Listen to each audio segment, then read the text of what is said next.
It's only easier to negotiate for that. Let me ask you, you building this national donor base that you're doing and your network. If we're not successful at it, how you think? You think we'll survive? It's a basic equation, right? Mm-hmm. We can either be homeowners of our politics and of our progress, or we could be renters. And at any moment, rent can go up. We can get evicted. And I think that is where we are as a people right now.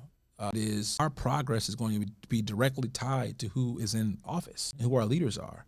And so if we aren't owning our power, if we aren't funding our candidates, if we aren't owning the data in our own community, if we aren't providing platforms to engage our community, right, through Black-owned media, then again, we are going to be, what's the age-old saying? If you're not at the table, you're on the menu, right? And so we don't want to only be at the table, we want to be at our own table, right? We want to be having our own feasts. I think that is where we got to go very, very quickly, because we're seeing right now, if you think about where we've seen visas being cut off, right? Majority Black and brown countries.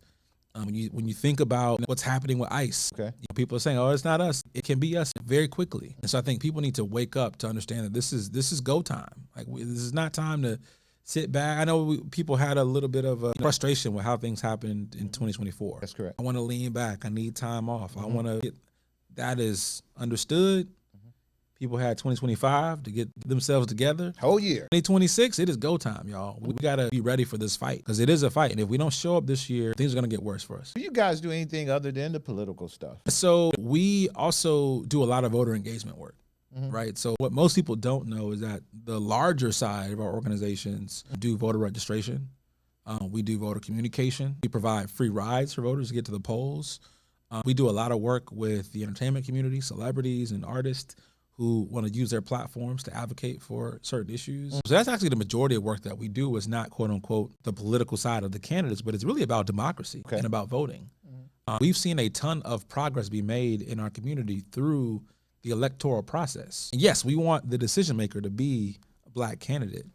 But when it's not, or if it can't be, we still want to make sure Black voters are being heard at that ballot box and that we are being determinate on who those leaders are. Because listen, politics and voting and elections, it is a transaction.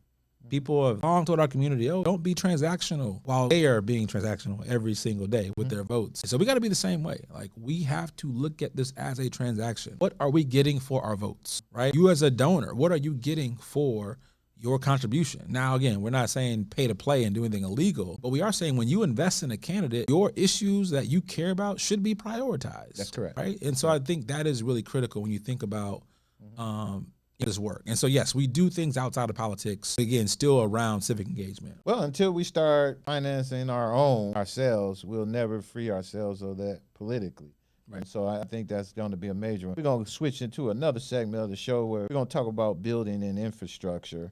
Money gets you in the game, structure keeps you in it. The hardest part of this is working isn't the election, is what happens after, okay? And that's what I tell everybody. Somebody told me the other day, oh, you should have helped this candidate. You would have loved her. She was a hard worker. She very hard worker. Say they all hard workers when they running for office. Exactly. What is about that what afterwards is what I office? always have the problem with. So what exactly does the Collective PAC leave behind once a race is over? And are you building instructions or just a movement? Are you infrastructure, or are you building a movement here?